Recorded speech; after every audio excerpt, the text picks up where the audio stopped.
Hi friends, in this video we're going to talk about 21 phrases you can use to improve your writing on the Duolingo English test. But quickly before we start that, if you're new to this channel, hi, I'm teacher Luke from DETready.com. Visit our website because we have lots of tools and information to help you prepare for this Duolingo English test. Okay, so the first category of phrases we're going to study today is all to do with opinions. Now, on the Duolingo English test, you may be required to give your opinion about a topic on the writing question. So it's important you know how to talk about your opinion clearly and academically. Most students would just say, in my opinion, which is totally fine, but here are some other phrases you can use which are probably more advanced. So one easy phrase you can use is, from my point of view, or in my view. You could also say, I'm inclined to believe that, or my impression is that. Another good one is, in my perspective. Now, these are all really useful ways to share your opinion on the Duolingo English test, and in my point of view, they are better than using in my opinion. Especially if you're sharing your opinion more than once, you don't want to repeat yourself. So practice using these ones instead. Let me show you some full examples. From my point of view, governments and local authorities should ban fast food companies from advertising to young people. Another good way to give your opinion is to talk about the opposite opinion first and then use a word like however to share your opinion. Something like this. Some people argue that, however, in my perspective. In a full example, some people argue that children should be allowed to eat whatever they want. However, I'm inclined to believe that children's diets need to be closely supervised. Okay, now let's talk about how you can develop or extend your ideas on this test. It's important on this writing question not just to give your opinion and then move on. Instead, you do want to develop and extend your idea. And a good way to do this is to mention a similar point that's similar to your opinion. So what are some phrases you can use to do that? Let's take a look here. In addition, or additionally. Moreover, adding to my previous point. Another good one is not only, but also. As I mentioned on the exam, you want to extend your answers as much as possible because it shows the examiners that you're able to talk about all of your opinions well in English. And these phrases are a great way to extend your opinions. And here are some example ideas of how to use them. In addition, children who eat a lot of fast food are more at risk from serious health issues. Another example, not only is fast food unhealthy for children, but it can also cause serious health issues.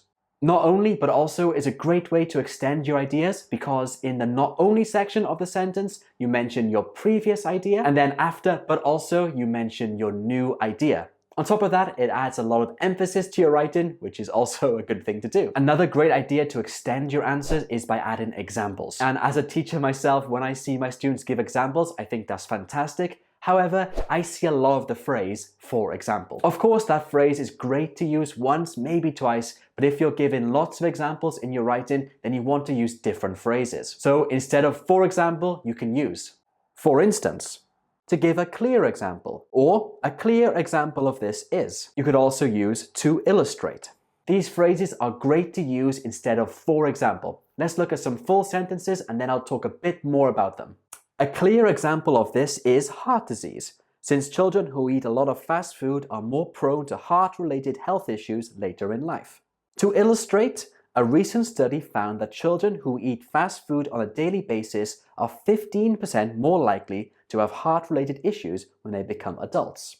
To illustrate is normally followed by a statistic or a number. If you noticed in my example, I said 15%. That refers to the statistic I'm talking about. You might also want to know that you don't have to use accurate statistics in your exam. You can just make them up like I did here. I didn't know that, I just wrote it off the top of my head. It's probably not true. But that's fine. This test is a test of your English knowledge, not your ability to memorize facts and figures. Next up, we have talking about a condition. A condition basically means if something happens first, then something else can happen second. Conditions mostly start with the word if, so if you know the if grammatical structures, you know how to use a conditional sentence. But not all conditions start with the word if. You can use other phrases as well.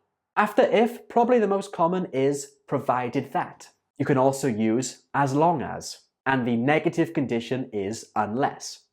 These phrases work in exactly the same way as if sentences. They signal that something should happen before something else happens next. Let me show you what I mean. Provided that children eat a balanced diet, having 1 or 2 fast food meals per week should not cause any health issues. Unless governments ban fast food companies advertising to children, health issues among the young will continue to increase. And of course, we should look at phrases for ending your answer, the conclusion. In this exam, I sometimes see students write "in a nutshell" or "finally," and these are not acceptable for a conclusion in an academic essay. They are too informal. The best ones to use for an academic essay are these ones here.